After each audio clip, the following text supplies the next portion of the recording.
to it. Hi, welcome back to Battle Ready. Thank you for joining us on this dreary Saturday. It's been kind of gloomy and overcast, but we're here. We're going to open up the Bible, so get yours out. Let's get started. Open up. We're going to Matthew chapter 26.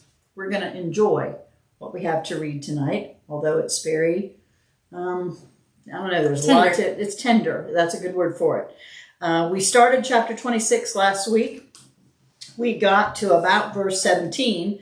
So before we actually start tonight, I'm going to ask Laura to just kind of recap a little bit of the first part of 26. And then we're going to head in. We're going to start at verse 17 today. It's the last time Jesus prophesies about his own death and lets the disciples know one more time. But this time he says it's going to be in just a couple of days. Mm-hmm. He said just a few days will be Passover. And when that happens, I'm going to be betrayed. Mm-hmm. And so we go into this with that very serious beginning. Mm-hmm. And then after that, we find that when Jesus is in the house of Simon the leper, and I assume it's not in the scripture, healed leper, because he's in the presence of Jesus and they're eating with him. And you wouldn't have, yes. You weren't allowed to, right? So I'm assuming this is someone who was a leper that Jesus healed. And you would think, we talked about this last time, so I'm not going in depth about it, but you would think of all the people in the world who would have a reason to anoint Jesus Christ in thanksgiving and in praise and in honor of what he's able to do and who he is. It'd be Simon. It'd be someone who was a leper, right? But that's not who does it. What happens is that Mary of Bethany comes in and she takes an alabaster box of ointment and she uses the entire thing, anointing Jesus from top of his head to the soles of his feet. And he said, everyone's embarrassed around and everybody's upset. And Judas is like, what a waste. This should have been sold and given to the poor. Everybody's just doesn't understand what she's doing. And we spent some time talking at the end of the Bible study last time about how Christ honored this risk that she took to show her devotion, her praise, and her worship. It is almost as if, and not to belabor last week's lesson, she's the only one in the room who got it. Mm-hmm. That's what it's like. That's what it's like. So everybody else, he's just said after a couple, right? And after a couple days, I'm going to be betrayed. But the one who believed the words he said and is Mary. Mm-hmm. Which should be this one that's Mary of Bethany. There's another one in I think it's in Luke that's a completely different one. And her tears. But Mary of Bethany, don't forget who she is. Yeah. She saw Lazarus, right? That's her brother. She's the one that had the big discussions with Martha. She's the one who saw her brother walk out of the tomb. Right. She's seen there's something she understands that they're not getting yet. That they don't understand. She doesn't get it all, I'm sure. But there's something in that act that says when Christ said, I'm going to be betrayed and to be crucified, she got it. She understood. And he goes on, and I know it's somewhere in this chapter, he says, and when I rise again, or when I come back. And it's like everywhere this is told. This is told for her. Yeah. And here, for her sake, can you imagine, though, actually, I know we don't want to belabor this, we've already talked about this, but again, she does this thing knowing. Have you ever done that? Have you ever been in a situation where you do something, you know this is what you're supposed to do? How about I'm thinking of somebody listening maybe right now who's a friend of ours, not getting into any details about the situation, but when God puts something on your heart to do, and you know that's the right thing to do, but you think, when I do that, everybody's going to think I'm crazy. Everybody's going to think I'm wrong. Or they think I shouldn't be doing that because that's none of my business. But don't miss the opportunity to be obedient to God and to take that moment. Because you know what? The women on Easter Sunday morning, the women on Resurrection Day are carrying the spices to anoint the body, but they didn't get to. They didn't know. Because he'd already risen. He's the one who anointed him, as Jesus says, for his burial was Mary. And she did it when she was prompted to do it by God, I believe himself, prompting her to do this act. And she takes a risk and she is obedient to God.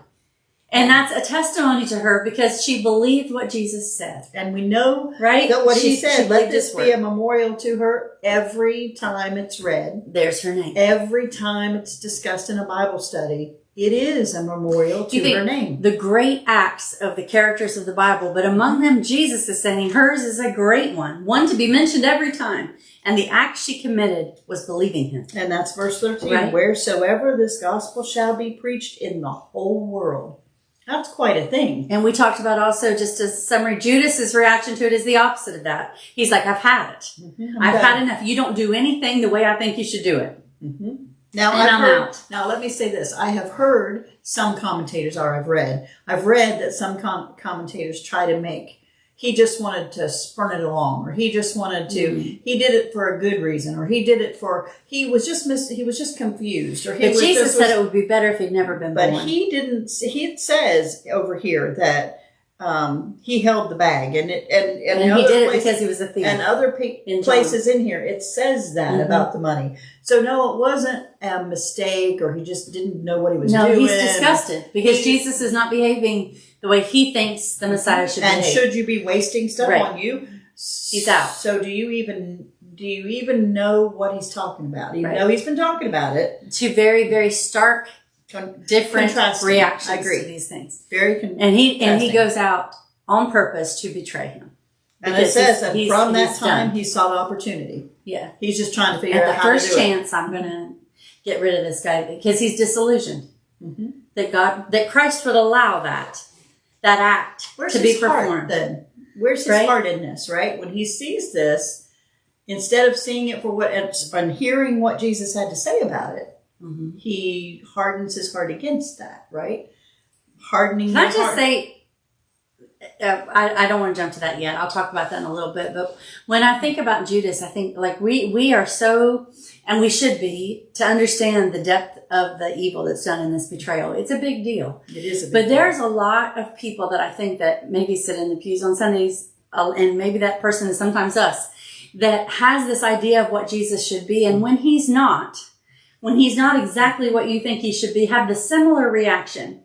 Like, you know what? I agree. I expected him to do this and he didn't. I think we have to love him for who he actually is and not treat him, I'm just going to say, he sells him in this chapter or the next one for the price of a common slave. And I've spent a lot of time thinking about that today. How many times do Christians, I don't mean you say it out loud or you do it on purpose, but you consider Christ your servant. If he doesn't serve my purpose, my agenda, my way of thinking, right? That's the value we set on him. Then there must be nothing to him. That's the value we put on him. But that's not it at all. What kind of God do we direct? But Mary's reaction is, the best I have in all of it, and more than I have, you're owed. It's you. It's yours. And because of who you are Christ, the Son of the living God. That's who you are. And you're the resurrection and the life. Is no different than these other guys, though, because they were there too. Right. Right?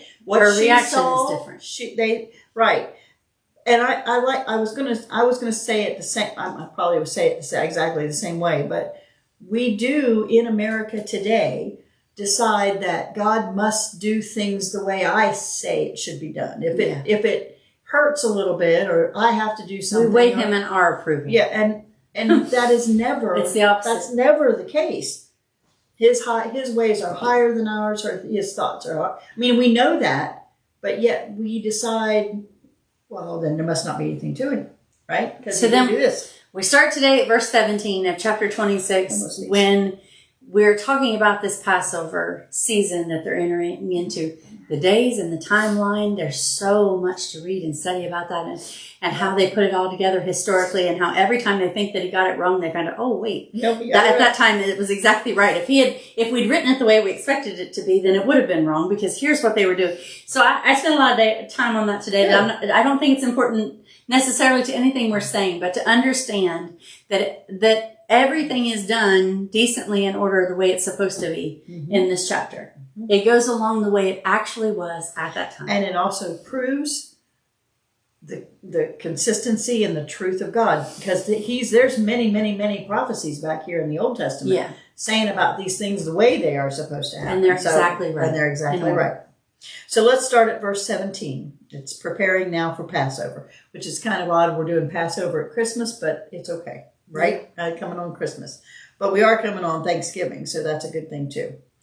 Now, the first day of the week, nope, that's not what it says. Verse 17, now the first day of the feast of unleavened bread, the disciples came to Jesus, saying unto him, where wilt thou that we prepare for thee to eat the Passover? And he said, Go into the city to such a man, and say unto him, The master says, My time is at hand. I will keep the Passover at thy house with my disciples. And the disciples did as Jesus had appointed them, and they made ready the Passover. Stop or go? You can go. I did want to just mention that I looked up today the word Passover. That's the English word, but the Hebrew word for it is a little bit different. I wrote it down. I can't remember where I put pacha. And it literally means the sparing, right? We were spared. And that really, as I thought about what that means when Jesus is going into the Last Supper, you know, the Passover is right before the Hebrews leave Egypt. It's that 10th plague, that miracle that releases them from bondage as slaves and takes them into the promised land. So if someone's listening and they haven't been listening before, he told them to kill a lamb, separate that lamb, hold it so many days, observe it, make sure it wasn't maimed or broken or anything spotted, any kind of blemish. Watch that lamb, and then you were to kill it, and you were to you were to roast it with a certain things, you know, eat it all, and put the blood of it across your door. The first time it ever happened was when they were getting ready to leave Egypt. To keep the 10th plague was what? The death of the firstborn in every household. But if you had that blood on the door, you were spared from that. And when I read that meaning, it means the sparing, right? The sparing. And I started thinking about some of the conversation we had last time and how we were talking about works and grace and how all these things to go together and how Christ is in control of all these things, how it all works together. And people can get confused in both directions. And I was thinking, you know, during that sparing, the reason it's significant and why it's happening, I believe, right before the crucifixion, right before he becomes the ultimate Passover, he becomes the lamb slain before the foundation of the world. He becomes that. I thought, you know, what's significant about the blood over the door is that the judgment was on all of them.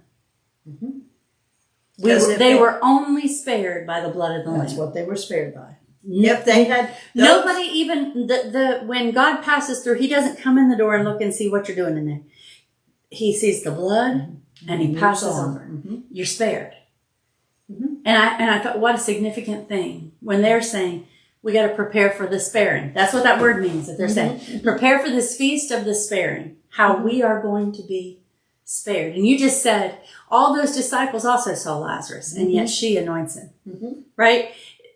They deserve judgment too for not. How many times since we started the book of Matthew has he said, "I'm going to be crucified. I'm going to be betrayed. These things are going to happen." And I don't know where their thoughts are because the Bible doesn't record it. But you don't get, other than Peter in this chapter being angry that he said it, rebuking him for saying it. You don't get a huge reaction. It's like he must not mean that. But right. The truth is, their unbelief is being spared too. The judgment of God that's put on Christ at Calvary also spared these men and these people. I don't know. Maybe I'm making a bad point, but I'm just saying they also deserved judgment. We all have that on us. Moses. We're getting ready to read what Jesus did to correct that situation, but I just need everybody to understand that there's nothing that commends you to live in God's presence or qualifies you to have any relationship with him at all, except that he spared you. Except that he spared you. By the blood. By the acceptance of this blood. Because this Passover is and different believing him enough to put it on the door. This Passover is, 2,000, 3,000 years later? After it was started. And it is, and the reason they're doing it is because they're waiting on that person coming. Or that Messiah coming. Or they don't I don't think they understand completely what, but they know that it's going to take a perfect lamb. Have you thought about how many lambs died that time? And how many people sat in their house as Jesus is sitting with his disciples? How many people are doing the same thing?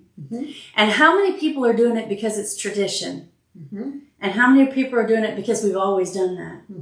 The high priest was doing it.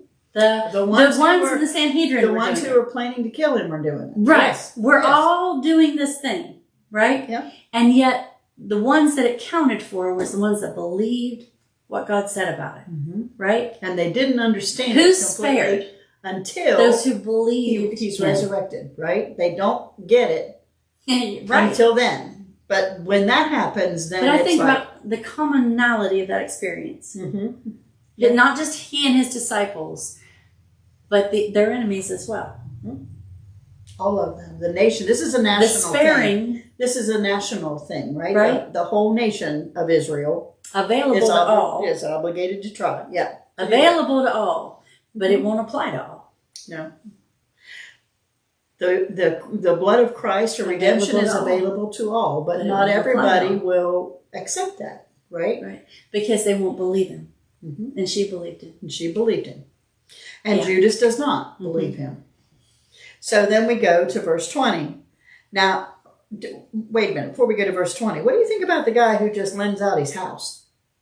It's funny that there's probably more to that story than we understand. I agree. But it's not given to us. But nobody gives us that story. Mm-mm. And isn't that interesting that he says, just go tell this man that the master says, my time is at hand, and voila. Yep, anything you need. Mm-hmm. So I always wonder about that. I wonder sometimes about the things that we do that are not mentioned, that we get no credit for, but God knows what's going on, right? Mm-hmm. And this guy's never named. We never have any idea who he is or where he's from. We don't know anything except that he did what he was prepared to give the master what he needed. Mm-hmm. Okay, so verse 20. Now when the even was come, he sat down with the 12, and as they did eat, he said, verily I say unto you that one of you shall betray me. Can you imagine the dinner table at that point? And they were exceedingly sorrowful, and began every one of them to say unto him, Lord, is it I? Mm-hmm. And he answered and said, he that dippeth his hand with me in the dish, the same shall betray me, which could mean, actually at the same time, could mean we're all eating out of this same thing, so you're supposed to be my friend. Explain it, all eating out of the same thing. Explain that. Well, they're all dipping in the same bowl. Because that's the way that would have been served. Correct. And in the You're scriptures in the back, it says my the friend would be dipping in that bowl. Now I've seen it portrayed here's both me ways. thinking about it today. I don't have an answer You're for that. sitting around the table sharing at this dinner, and I'm thinking, well, what a frightful, because when I reach for it, is he going to reach out too? Yeah. Or, like when I put in, because he said, right? Like, are you going, I don't think I'll dip in that bowl. Apparently, everybody there thought it was possible that it could be them. Mm-hmm. Because they say, "Is it I?" Mm-hmm. Can you imagine? Can you imagine? They're thinking, he knows things I don't know. Could it be me? And then you would have thought of every time you said anything, or had the doubt in your mind, Yeah. Mm-hmm. Mm-hmm. Now. I've seen it. Aren't you glad grace is a gift of both God? ways. I've seen it, like you said, if we're going to do it at the same time. Yeah. But even if I don't do it exactly at the same time, you're dipping in this same bowl with me. Everybody betrays him that night. Everybody Everybody betrays him. Judas betrays him in That's this true. horrible way. That's true. But everybody runs away. Mm-hmm. A couple come back. Peter then denies him 3 more times, as Jesus predicts he will. But everybody in the bowl denies him that dipping night. in the bowl has a right to be concerned about And it. everybody listening to us right now. We have the right to be Because concerned. everybody right now has acted in a way that was not honoring to Christ. You have sinned and come short of the glory of God. That's a really good point. Everybody's got their hand in the dish. Because everybody's got their hand in the dish. Even if it's not exactly at the same time he did. If you're not asking, is it I, you ought to be. Mm-hmm. Have I done that? And we know, and just the fact that they're human beings and they doesn't make it okay. No, it makes us all in need of what he's about to do. Mm-hmm. Right? I agree. That's a good thought. That's a good examine yourself. Don't always be thinking about who else it is. Yes. And how much better you are than I would have never done that. That's what Peter says. I would never do that. Yeah, you would. Yeah, you would. In the wrong situation, in the wrong place, in your flesh. You do. In your sinful self. Yeah, you would. And thank God for a Savior who knows that and serves you anyway. And that's what happens. And serves you dinner anyway. Mm-hmm. Right? I was just thinking, I'm not making this political at all. I don't believe in that. making the Bible fit someone's agenda. But here's what I do believe. I believe that there are people talking all over the country about who they're not inviting next week to Thanksgiving dinner. Yeah. They're talking about who they're not going to be nice to, who they're going to be mean to, who's going to be left out. This one did this and I'm done. And I'm thinking Christ at that table, knowing every person there was going to run away when he needed him most. Fall asleep when he's trying to pray. Fall asleep when he begs you to stay with him and pray. And he knows that. And everybody is treated well at that table. Everybody is served. Everybody is fed, loved, and cared for. There's no attack of Jesus on anybody that's going to betray. Right? Mm-hmm. And I think if we're going to be Christians and call ourselves Christians, we ought to be ashamed if we're treating anyone in our circle less than that. Anywhere, right. Because we're guilty. That's the pattern. That's the model. Mm-hmm. I agree. That's the model. I agree with that. To do what Christ did right here. He that dippeth his hand with me in the dish, the same shall betray me. Mm-hmm. And that's the truth, because everybody did, right? Yeah. The Son of Man goeth as it is written of him, but woe unto that man by whom the Son of Man is betrayed. It had been good for that man if he had not been born. Mm-hmm. Then Judas, which betrayed him, answered and said, Master, is it I? And he said unto him, Thou hast said. Which means, that literally words. Means, yes. Your own words. Yep, in your own words. You're right. That's like saying you are right. Mm-hmm. What a moment. So I'm surprised. But he doesn't say, you are right, you scumbag. Leave here right now. No, he never says that. He says, yes, you're right. Mm-hmm. And isn't it funny that the other ones don't react? I think it's confusing. It's convicting. Right? It's a moment of getting... Have you ever had that moment when you had to get very real with the Lord?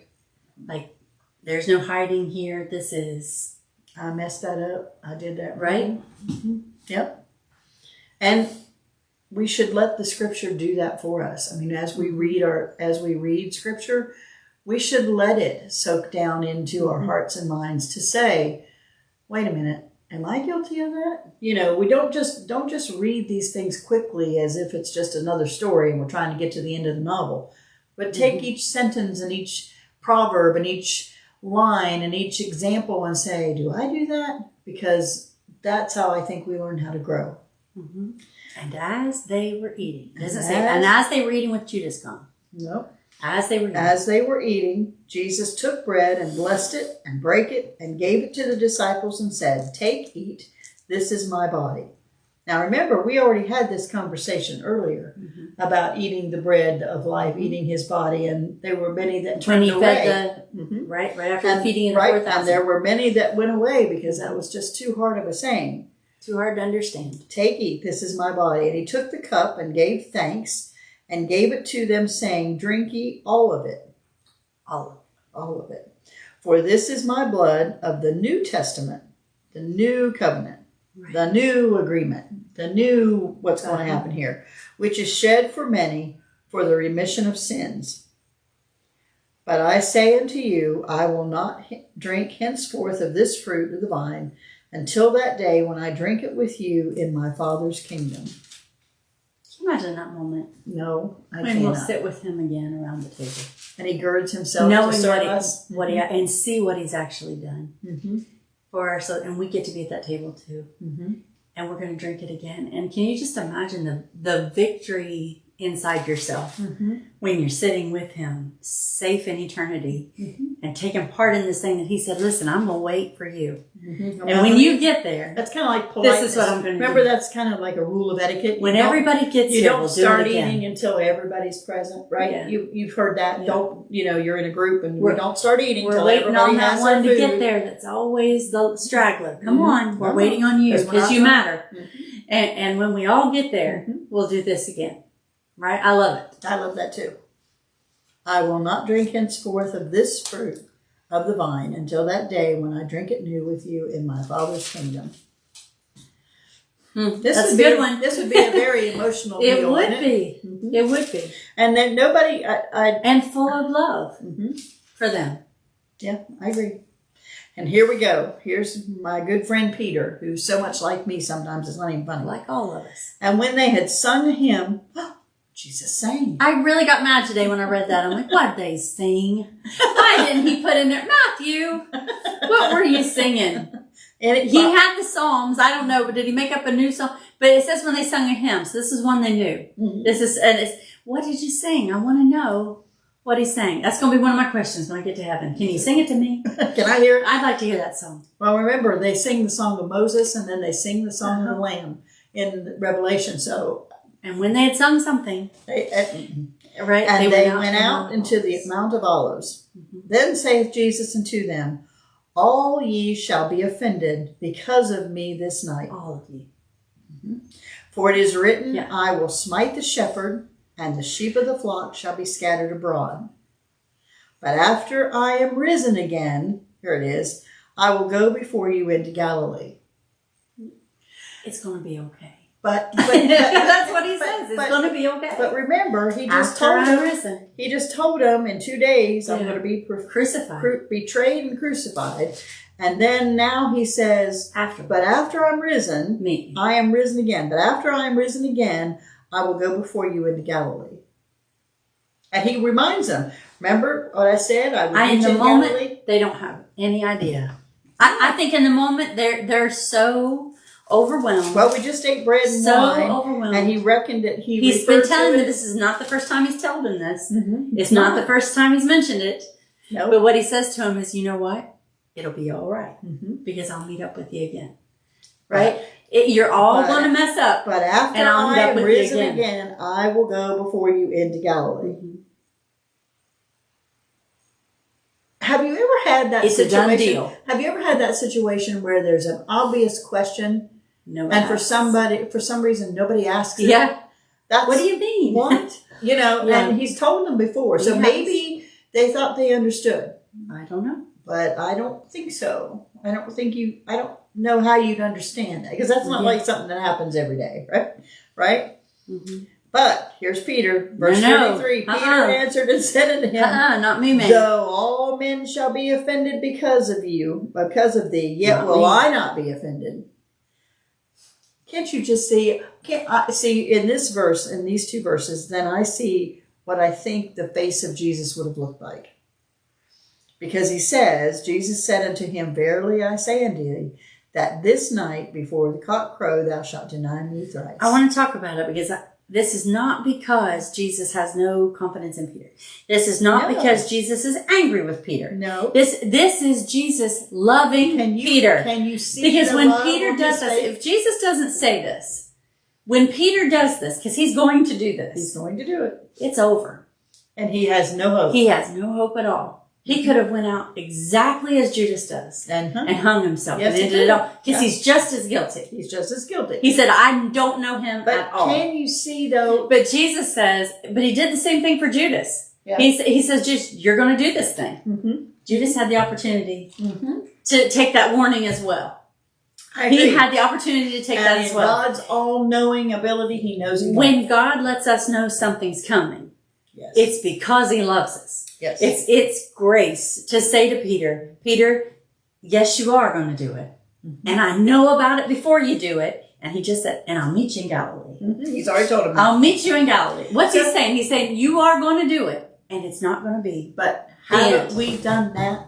Haven't we done those same sort of things? Can't you see Peter's face Yeah. in defense of someone he loves dearly? Yeah. And has watched do all these miracles and has seen him do marvelous, miraculous things. The problem is he does love him dearly, but he He's loves him with a human. limited human amount of love.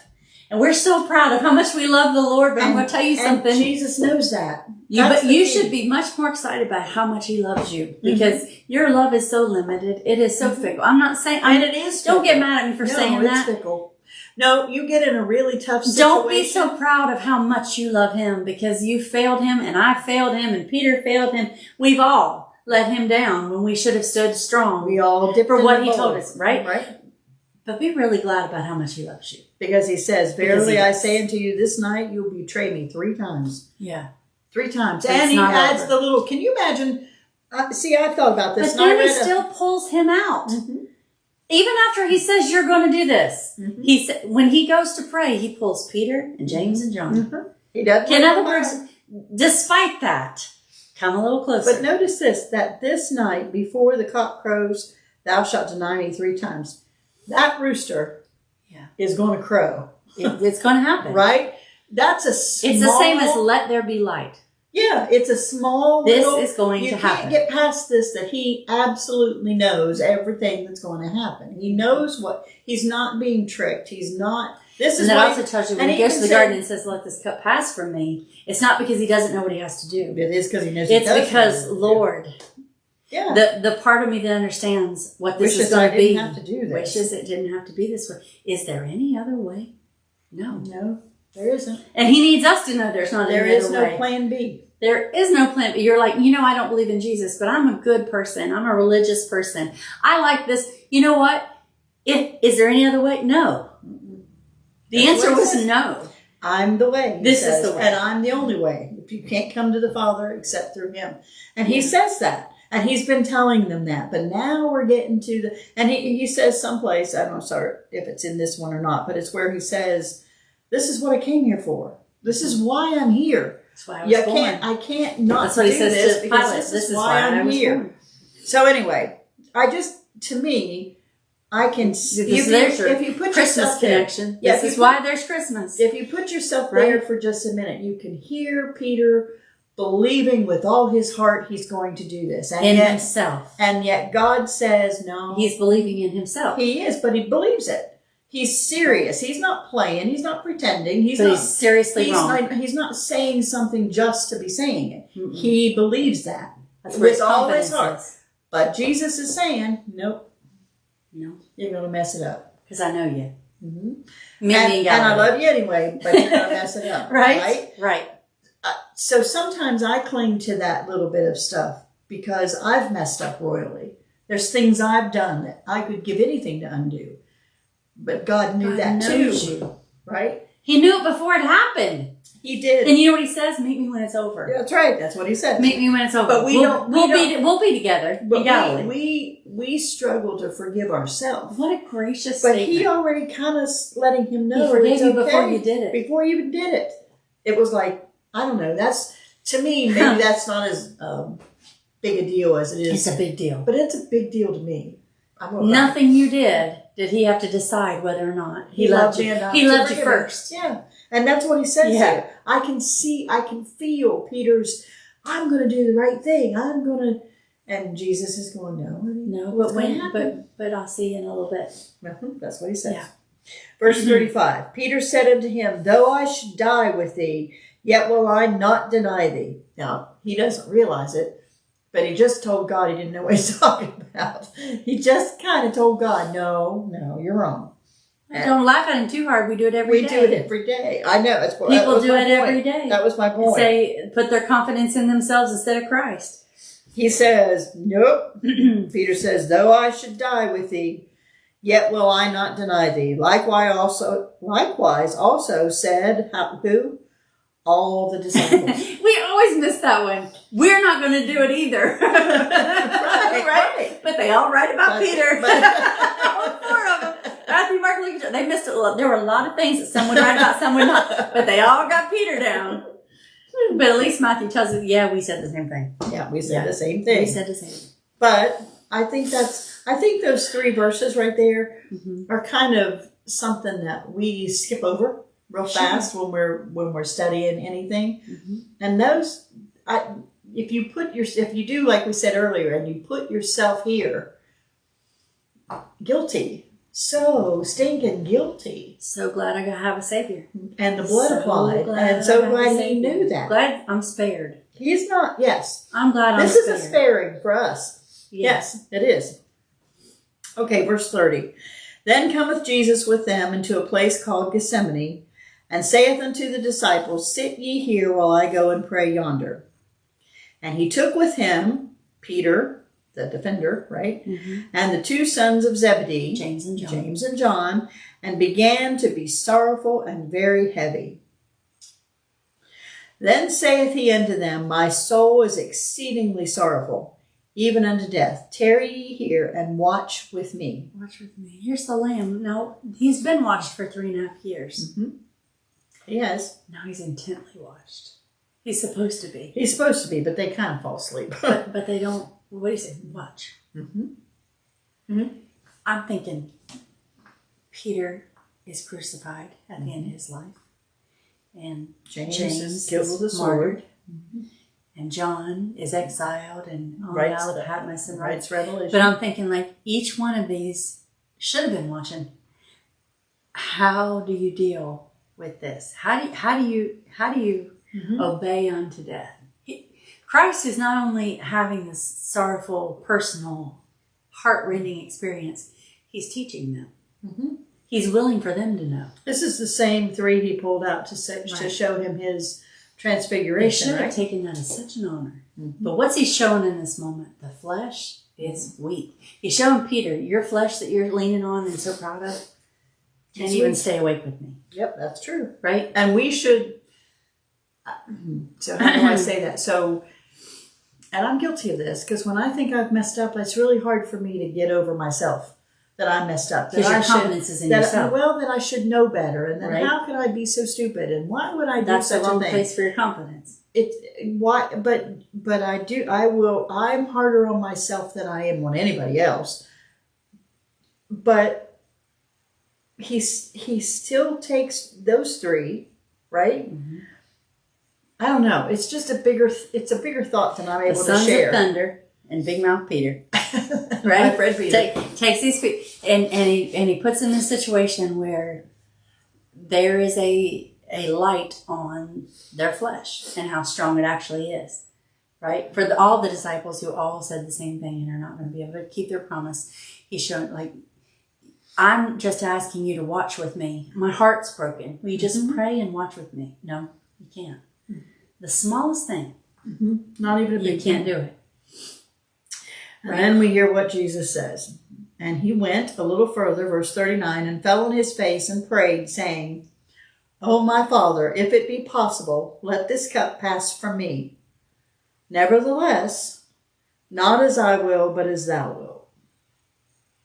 He's teaching them. And He goes back to sea. Did you hear? And he cometh Right. unto his disciples and findeth them asleep. If they're asleep, how do they know he said that?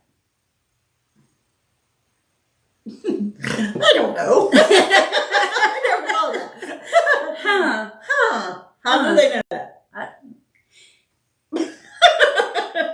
I'd say this was a Holy Spirit thing, right? I really do think so. I think they watched for a little while. Mm-hmm. I think they heard him say that. Mm-hmm. I think those words are Psalm 22. Mm-hmm. I think Or not Psalm 16. If you go back to Psalm 16, he's praying something that David prophesied that he would pray. Mm-hmm. That when he talks about what it'd be like to go to the cross in Psalm 16 and Psalm 22. And I think that like they hear the beginning of it. I think they think, I know the rest. Mm-hmm. That's what I think. Now, Christ means these. This was all about Christ in this moment. When David wrote it, it was the Holy Spirit giving it to David. And I think they hear that. At least they heard that part. I think he probably prayed the whole thing. Mm-hmm. I don't know that. I'm not interjecting what I think into the Bible. You don't have to believe that or think that. But the Holy Spirit. But the definitely Holy knows what Spirit we're let on. them know what he was praying. I think they at least heard that part of what he was praying. Mm-hmm. Matthew's telling you this is how it started. Mm-hmm. Matthew's back with the others. These 3 are up close. They had to heard it from these 3, what was in the garden. Mm-hmm. And I think, I don't know. I'm just saying, I think that there's a connection here. I think when he keeps coming back, he's checking. Like when Jesus says, my God, why hast thou forsaken me on the cross? Everything that it takes for him to raise up on the cross and say those words, which is excruciating, which is like all of his strength and all of that pain to say that. Why is he saying that? Because he's teaching us something. Mm-hmm. Look back.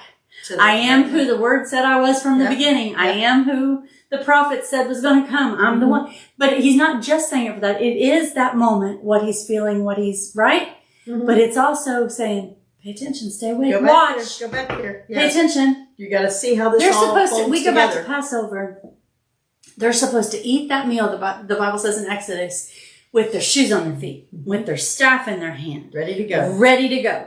Because God is taking you out, right? He's delivering you from this And bondage. he's already told them this is a new covenant. It's a similar This is a situation. new We thing. just had Passover. They ought to be ready. This is a new testament. For what he's about to do. Testator. This Right? is a new thing. Yes. But they're not ready for what he's about to do. Nope. But notice he says, now don't miss the Father, if it's possible, let this cup pass from me. You should hear that, kids, because it's not possible. Mm-hmm. This is the only way. Nevertheless, not as I will. The humanity But of as Christ thou is wilt. saying, this is going to be Terrible. awful. Mm-hmm. If there's any other way to do it, but he's also letting them know there's no other way to do this. Mm-hmm. Not Right? as There's I no will. other way. And he's not only telling them that, he is obedient to But to you know the who Father. doesn't run away and who doesn't fall asleep and who doesn't abandon him is God the Father. He is Absolutely. with me Always. always. He said that. Jesus said, He is always. with me always. Mhm. So another lesson to be learned by the disciples. Mhm. I agree. Outside the group. I agree. Who's with me when everybody else is gone? Always God. Always with you. There's a part in Revelation when John's the only living one left, Mm-hmm. right? But he ain't alone. Yeah. He's in the Spirit on the Lord's day, and He's the only Christ one there. appears to him and speaks. You're not alone. God is with you. Right? There's Isn't just that- so much in that about Isn't that such what's a happening. but really though, Right? isn't that such a comforting thought? Yes. Why is it that we can't remember that at the moment? When all forsake you, Christ He's takes not you alone. up. He's the one who will be with us. And he's doing absolutely the will of Perfect the Father. will of the Father. So Obedience. he is not going to say, I'm not going to have anything to do with you. I think he had a choice. He had a choice to say, I'm not going to drink this cup. He's God. Mm-hmm. He says he has a choice. He said, I could call, Mm-hmm. right? All these yes. Call the angels and I'm done. I could do this. That is the biggest thing about the cross of all, is that he doesn't have to do it. And that at any point, he can stop it. He can say no. It's his free will choice. Christ has a that choice. too. Yes. And we know that because he said he did. And he's still the Father's Son, right? I could end this, Mm-hmm. I don't have to do right? this. But thy will be done. Mm-hmm. Nevertheless, Right? not as I will, but as thou I wilt. want to do what you want.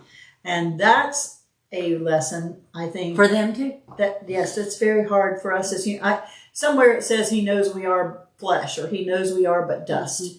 He knows that the flesh is weak and the course spirit he is knows. willing. He said that already before we got Mm-hmm. here, And or yeah. maybe he says it here. No, he says it here. Yeah. But he knows that, Mm-hmm. and yet he just keeps tenderly coming back. I mean, he's got his hands full with enough that's going to happen to him. This is why he's the king and you're not. He's got This enough. is why he's Right? called the king. I mean, he's got enough going on with it. If this would Compare be, if this you would be to him me, in I'd this be moment. mad. I'd be coming out going, right? you realize what's going to happen? I mean, I'm God, and I'm telling you And what's I've going to told you happen. what's gonna and happen. here's what's going to happen, and I'm telling you all this stuff, and you're sleeping, right? But he never does that. He doesn't do that. And look what he says in verse 40. And he cometh to his disciples, and findeth them asleep, and said to Peter, what, could you not watch with me 1 hour? Watch and pray that ye enter not into temptation. The spirit indeed is willing, but the flesh is weak. I don't know how many times in my life I have quoted that verse. The spirit is willing. The spirit is what said, I'm not going to deny you. No, that's the flesh. That's the flesh. And then the flesh is weak because it can't do it. That the flesh is the one who's saying that, because in your flesh you think, I can do it. I can defend Christ. I can be the one that's the hero of this story. No, he's the hero of this story. That's true. What he asks you to do is watch. And pray. Watch me. Mm-hmm. You know what he asks us to do? Watch him. 1 hour. And watch and pray. Watch him. And see what I do. Watch me. Get your eyes on Christ. What is the work we do? Believe on him who was sent. Watch him. Look at what he's about to do. Learn from his examples. See what he's showing you that you can take and do in his pattern. Right? Yep. But we can't. Can't. We fall don't. asleep. We don't. We could. We don't. Because our flesh Because is our weak. flesh is weak. Yeah. That's interesting. Because the flesh is always considered weak. In other places, it's always weak too. Mm-hmm. And he says, like I said earlier, he calls us. He says, he knows our frame. He knows we are but dust. He knows we're not strong enough to do stuff. That kind of should be very humbling in some regards, That's the whole shouldn't it? point. That should be very humbling to realize that we can't put ourselves on that in that pedestal in any way. We always want to talk about the ones who've done us wrong, the ones who've done us out huge bad things, and oh, they're plenty. But how about you? Mm-hmm. How many times has your flesh been weak? A lot. How many times have you not done what you know to do was right? Mm-hmm. Not followed the pattern because you didn't want to. Or maybe you were just knew. How about this one? How many times has God given you a cup to drink and you refused it? Mm-hmm. I'd rather do it my way and not do what I know you want me to do. Mm-hmm. How many times have we done that? Well, how many times? And I have heard people say this. Not thy will be done. Well, I know this my will. I know this isn't the right thing, but I'll get back right as soon as I get this over with. Yeah, obedience doesn't work that way. Doesn't work that way, right? That's presumptuous obedience in a lot of ways. Work that way. So, verse 42, and he went away again the second time and prayed, saying, "O my Father." Notice he says the same thing. If it doesn't, it's not the same. Not pass away. Yes, I know what you're going to say. There's a difference. The last time he said, if it's possible, let this cup pass from me. He said, but if it's not possible, mm-hmm. right? And this time he says, if it's not going to, I heard you say no, mm-hmm. right? Mm-hmm. Thy will be done. In other words, people say, well, God didn't answer his prayer. Yes, he did. Yes, he did. The answer is the strength that he had in his human part. He's all the way God, but he's also all the way man. Mm-hmm. The strength he was given to do it. Mm-hmm. And when I say the strength given to do it, not just to go to the cross, but to not leave the cross, mm-hmm. not to abandon the mission, not to make the other choice. And make everybody exactly. So what he prays for is like, okay, if you say no to this, Lord, let your will be done. Give me the ability to do this, to do what I need to do. That prayer is answered because he does it. Because he does it. He gets all the way through it. The human part of Christ does it. I agree. And verse 43 says, and he came and found them asleep again, for their eyes were heavy.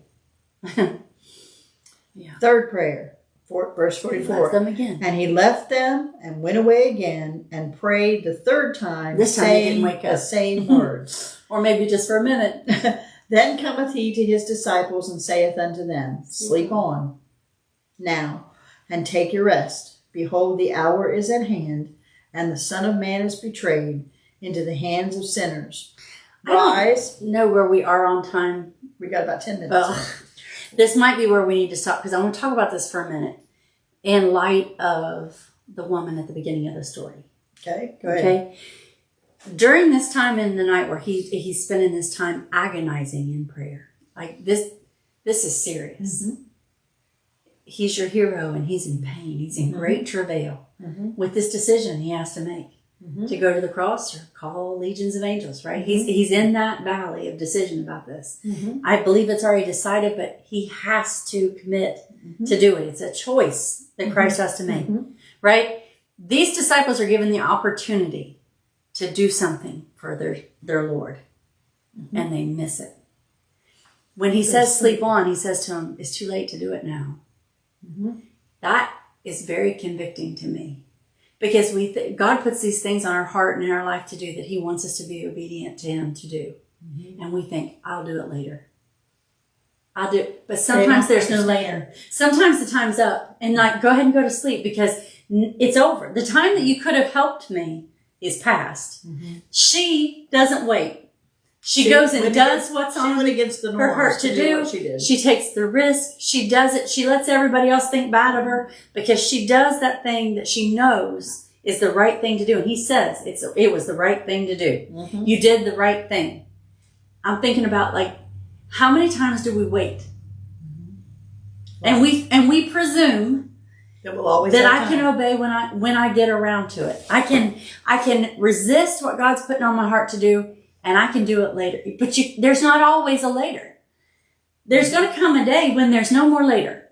You think, I believe what you say about God, and I believe what you say about getting right with the Lord and being saved. I think that's the right way. I will do that someday. I'm going to do that. And then there's not a time to do that. It'll be over. I mean, that's so convicting in that moment when he says, go ahead and sleep because what you could have done, you can't do now. And right? I'm not sure. They had 3 chances, right? There's 3 periods that they could have done a little bit to be a comfort to him. Yep. Right? But now time's up. Now the betrayal's begun. And when he needed their friendship the most, they slept through it. They put more into their flesh than into their spirit. And I'm not trying to make more of that than there is, but I just think that is a very convicting thought. Because I bet there are people listening to me right now who have things on their heart that they should do, know they should do, that would be the right thing to do, to be in the pattern of Christ, to bring glory and honor to his name. And you think, I'll do that later when I have time. I'll do that when I'm not so busy. I'll do that when I don't have so much going on, when I have more money in the bank, when I have... There may be a time when he says, okay, time's up. Yeah. And how will you feel about having slept through that? It's kind of like, not the same story at all, Right. but it's kind of like the guy with the field and the barns. I'll just build new barns. Right. I'll do it, you know. But today your soul is But required. right. Right? You don't get the chance. You don't get that. We just look at your kids and know how fast time goes. Oh, goodness. You look at your kids and you think they were just babies a week ago. And now they're adults. And you think, how did that happen? How fast did that go? We always think we have time to do the right things, and you don't. You need to do them now. And let other things go. Let the other things go that you think when these things are settled, because you'll always have things that are not settled. You will never have the perfect time to do what God would have you to do. Right, to do anything. You really don't. If you're going to, I don't mean this mean, but if you're going to do anything for God, you're going to have to leave your kitchen messy once in a while. You're going to have to leave other things undone and do what matters. Because that's the key. What matters? Because you're never going to have a moment when everything's perfect to do it. You're going to spend all your time focusing on getting that right, and time's up. And that's a very sad thought. It's to think that you would put put all that in there and think what you're thinking, and then find out, well, wait a minute, right? I put all my time. My ladder was leaning on the wrong building. All my time and effort and money and treasure and life was spent on things that are all gone. The Bible says the wood, hay, and stubble all burnt and gone. And what I could have done for Christ, I waited for the perfect moment, and that moment passed. And I haven't got anything, or you can't do anything. And now there's not a chance to do. So I think too, sometimes, and maybe...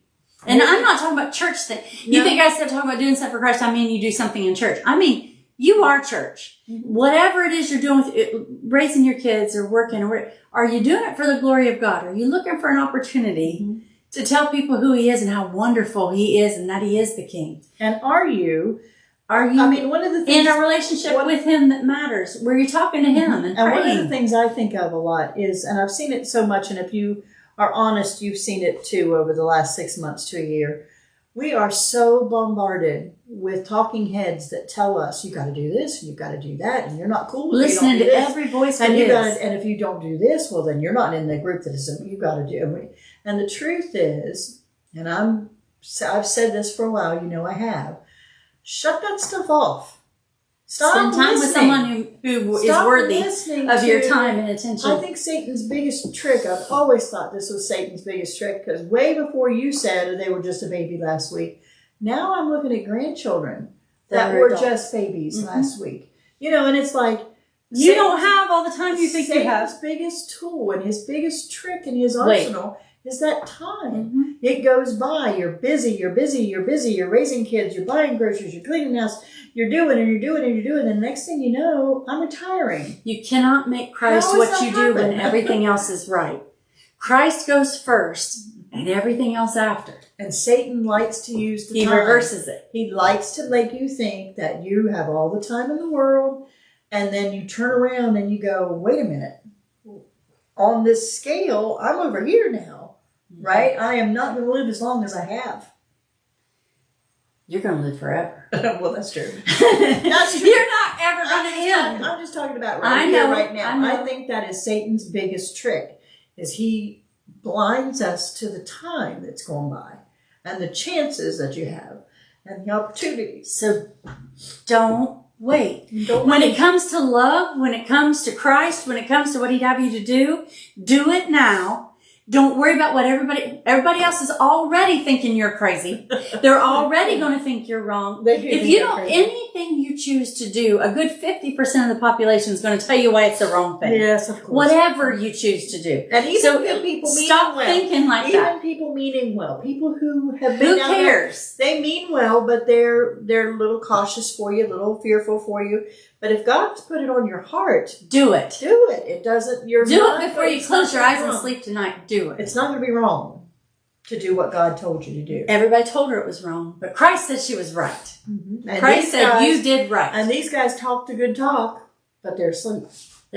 And they're going to do great things for Christ. There's if you've messed up, hey, guess what? There's redemption. There's coming. redemption. Meet me in Galilee. Get back up and meet me over here and when because I know arise, and I know you. I can just imagine I'm going to be crucified. We've all I'm sinned gonna and be came short of the betrayed. glory of God. I'm going to be Right? betrayed and crucified, and I'm going to, when I rise again, meet me in Galilee. Uh-huh. Can't you just see the confusion on their face? What? Yeah. How you gonna, what? Not if you mess up. When you mess up, meet me in Galilee.